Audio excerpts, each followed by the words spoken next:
₹1407 with him. He divided this amount between his two sons, Piyush and Manoj, and asked them to invest their respective shares at a compound interest rate of 10% per annum, compounded annually. It is observed that Piyush's investment amount to the same value after 18 years. Manoj investment does 19 years. How much San give to Manoj? इसको हम solve करते हैं। तो ये 1407 जो है, ये दोनों में शान जो इस तरह डिवाइड किया हुआ है कि ये जो पीयूष को जो दिया है, जो जितना पीयूष का इंटरेस्ट आया है उतना ही, जितना पीयूष का 18 साल के लिए इन्वेस्ट करने पे इंटरेस्ट आया उतना ही मनोज का आया हुआ 19 साल इन्वेस्ट करने पे। तो वही पूछ रहा क्वेश्चन में कि मनोज ने शाम को कितना दिया था। ऐसे हम सॉल्व करते हैं। तो सी आई अमाउंट का फॉर्मूला आप लोग पता ही है, क्या होता है, P1 + R/100 अपॉन N, ठीक ये होता है ना। अब इसको देखिएगा,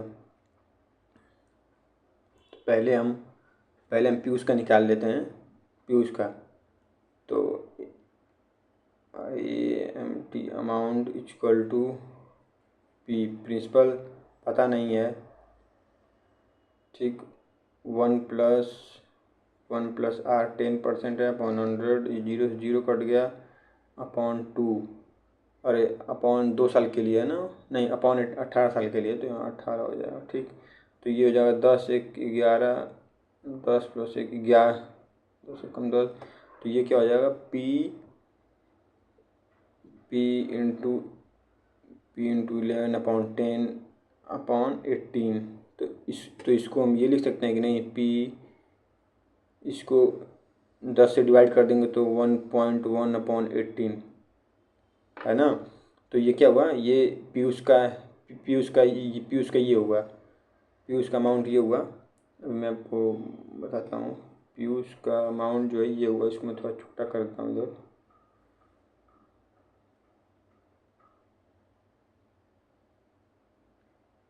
पीयूष का अमाउंट ये हुआ, और सेम इतना ही मनोज का भी होगा। मतलब ये जो आया हुआ है P 1.1 अपॉन 18, वैसे ही मनोज का भी होगा, P × 1.1 अपॉन 19 होगा, ठीक। सेम प्रोसेस ही हम करेंगे तो फिर इतना ही ये आएगा। तो हम दोनों को इक्वेट कर लेते हैं, ठीक। देखिएगा अभी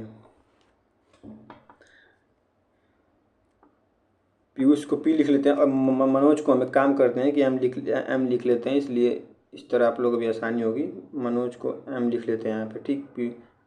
प्रिंसिपल की जगह यहाँ पे P लिखा हुआ है, यहाँ पे M लिख लेते हैं, ठीक है, आसानी होगी। देखिए अब P 1.1 upon 18 equal to M to 1.1 19, ठीक। अब दोनों साइड हम डिवाइड कर देंगे, वो डिवाइड बाई 1.1 की पावर 18। इससे हम दोनों साइड डिवाइड कर देंगे, तो इधर डिवाइड करेंगे तो सिर्फ P बचेगा, इधर डिवाइड करेंगे तो M × 1.1 बचेगा, ठीक। अब हम यहाँ से क्या करेंगे कि हम P और M की वैल्यू निकाल लेंगे, ठीक। तो P M, मतलब M को इधर लेके आ गए, तो 1.1, और यहाँ कुछ नहीं है, तो यहाँ 1 है, 1 नीचे लेके आएंगे, मतलब M की वैल्यू 1 हो गई है, P की वैल्यू हो गई 1.1। अब दोनों को हम जोड़ देंगे। ये क्या है, ये दोनों का प्रिंसिपल है जो शान ने दिया था दोनों को। तो प्रिंसिपल 1.1 + 1 कितना हो जाएगा, 2.1। इसको ये किसके बराबर होगा, टोटल अमाउंट 1470 के बराबर होगा, यही ना होगा, 1407 रुपये के बराबर होगा, ठीक। अब इसको हम सॉल्व कर लेते हैं।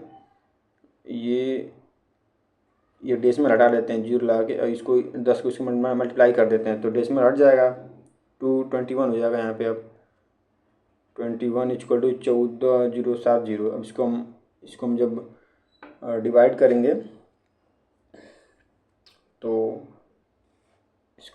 करेंगे, तो ये आ जाएगा 5, 6, 7 टाइम्स में 0, 670 रुपये, 670 रुपये आ जाएगा।